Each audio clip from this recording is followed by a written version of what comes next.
Like, have you ever seen someone described as a good person not because what they did, but because what they didn't do? Like, they don't complain, they don't argue, they didn't make things uncomfortable, they stayed quiet, they stayed out of the way, and it really sounds gentle, even kind. But sometimes I wonder, is doing nothing really the same as being good? So, in many societies, not just in Korea, we admire people who are easy to be around, like people who don't cause trouble, people who don't raise their voice, people who endure like discomfort very quietly. And we often call them mature, considerate, good. But noticing something, this idea of goodness is defined less by action and more by absence. So good means not disturbing, not interrupting, not complicating things. And over time, silence becomes to look like a virtue. But when silence becomes a moral standard, this isn't just about personality, it becomes a moral image. So, good student should not talk back to teacher even what they have to ask something. A good coworker doesn't complain, and a good family member doesn't express resentment.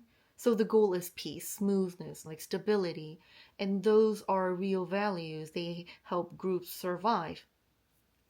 But here's a question we rarely ask. What happens when keeping the peace comes at the cost of responsibility? So at some point, the question quietly changes. So instead of asking, what is the right thing to do, we start asking, what will make things uncomfortable? And we avoid that. And what will make people comfortable? And we try to do that. Not because we don't care, not because we're cruel, but because we've learned that being low impact to someone is safer than being involved. So doing nothing starts to feel like an ethical choice. But there's a hidden cost. There's a huge cost. When silence is rewarded like this, speaking up becomes very risky. The person who raises a concern is difficult. The one who questions a decision feels like selfish. And person who names harm is told they're making it worse. So people adapt. They don't feel less, they just show less. And they stay neutral when someone is hurt. They confuse non involvement with goodness. But passivity is not the same as kindness. Sometimes it's a quiet form of abandonment and harm.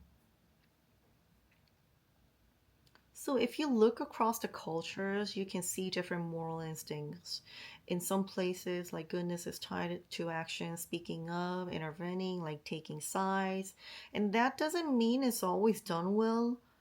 It can be loud and messy. Sometimes it feels like very performative, but the ethical image is totally different. Silence isn't often questioned, like neutrality can feel like a guilt. What this shows us isn't which culture is better or not, but how differently responsibility is imaged. So, rethinking about goodness, to return to the question, what does it mean to be good? If goodness means never causing harm, then staying quiet makes sense. But if goodness also means protecting someone, acknowledging pain, or refusing to look away, then doing nothing can't always count. Like silence isn't neutral.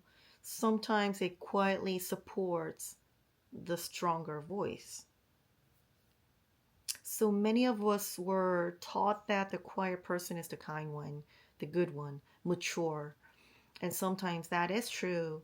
But kindness isn't just about staying invisible, it's about showing up, especially when it's uncomfortable.